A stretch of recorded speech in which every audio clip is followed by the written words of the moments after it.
অনেক তো খাওয়া হলো শুধু চিংড়ি মাছ ভাপা। আজকে আমি ফার্স্ট টাইম বানাবো লাউ পাতায় চিংড়ি মাছ ভাপা। ভাবলাম তোমাদের সাথে একটু শেয়ার করা যাক।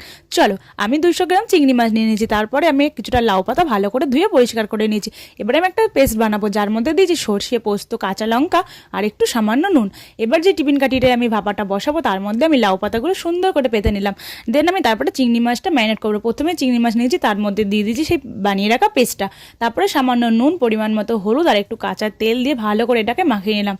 এটাকে মাখিয়ে নেওয়ার পর আমি আর একটুখানি সামান্য চিনি দিয়ে এটাকে ভালো করে আবারও মাখিয়ে নিলাম।